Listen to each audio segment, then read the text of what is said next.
Welcome into studio, Ian Stevenson. I just pulled you in from the show Cornerstone just a few minutes ago. You finished up.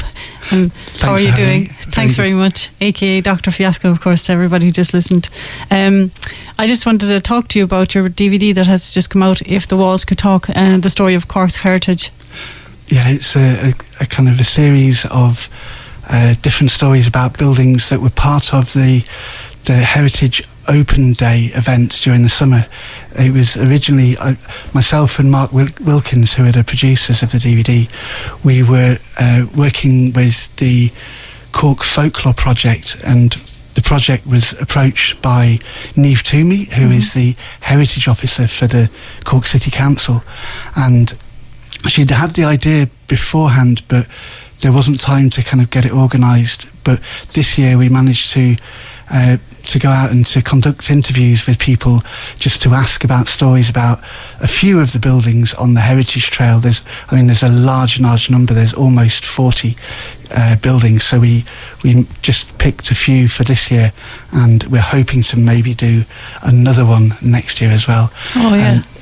The idea was that we had a kind of an audio slideshow ready for the different places on the trail if they wanted to show this as a kind of a presentation for people on Heritage Open Day. Yeah. But it seemed to be that people liked it so much that Niamh suggested that we kind of create a DVD that can be sold.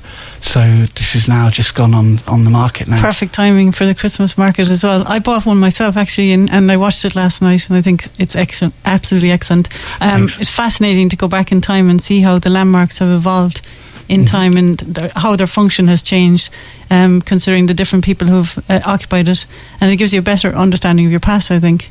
It's great. As someone that's kind of not from here but been living here for kind of half my life at this stage, I found out so much just by listening to the different interviews. Mark went out and interviewed different people, and then my job was to kind of edit it all together, and to edit together new photos that was taken by a woman called Gráinne McGee, who had been working with the Folklore Project beforehand.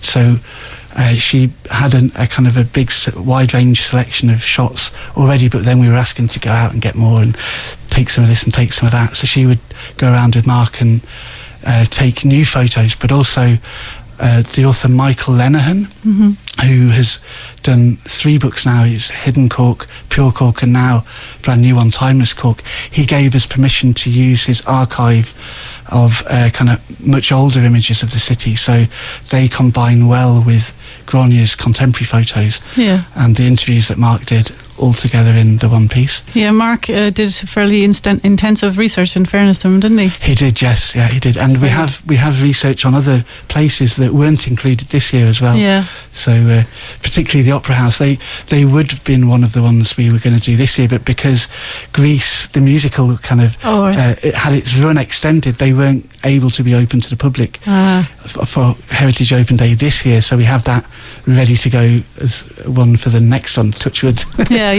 Well, you covered St. Anne's, Shandon, the Pav, the Sculpture Factory, and I saw a few guys in that clip that we know as well, Joe Neeson and Alex Pentek and that, but it was really nice. St. Finbarr's Cathedral, kind of like, it reminded me of John Creedon's excellent documentary on Creedon Cities. But your DVD is a historical documentary. It was very interesting, and it is very detailed. You learn from it, you know. So absolutely. I came away. There was a few places that I had never seen, and that's in my city. Right. You know, and it's our tradition, and it's our. I mean, I'm a real Corkhead, as some of you might know at this stage. But if you're proud of where you come from, like, this is something everybody should buy.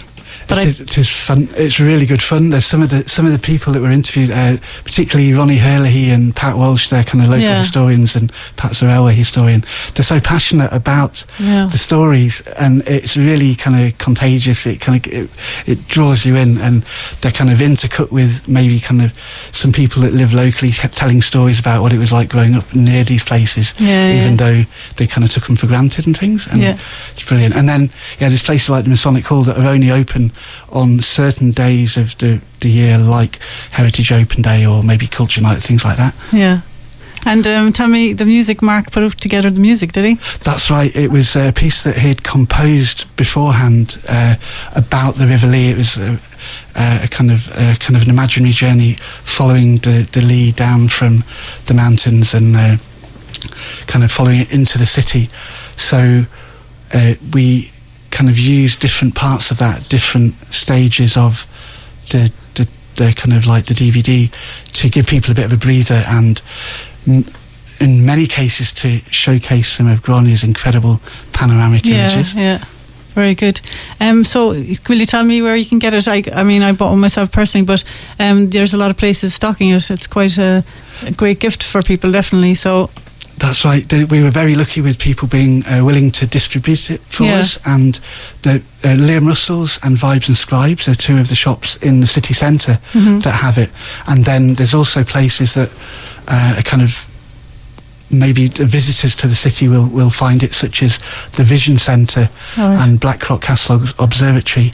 And we're very, very lucky as well that the UCC shop downstairs, excellent. They're selling it. It's the shop. The physical shop is the one in the West Wing. Yeah. But they have an online shop so that people can buy it from abroad. And the uccshop.ie website they'll arrange all the packaging and the postage costs and all of that, so that they've taken care of all of that for us, because we, as the Folklore Project, it's not possible for us to do that. Oh yeah, because it's part of UCC anyway, isn't it? The Cork Folklore Project, isn't it? Well, it's as such. It's their it's part of the sponsorship or as such, like, kind of, yeah. There's the Department of Folklore and Ethnology are one of the three main kind of sponsoring organisations.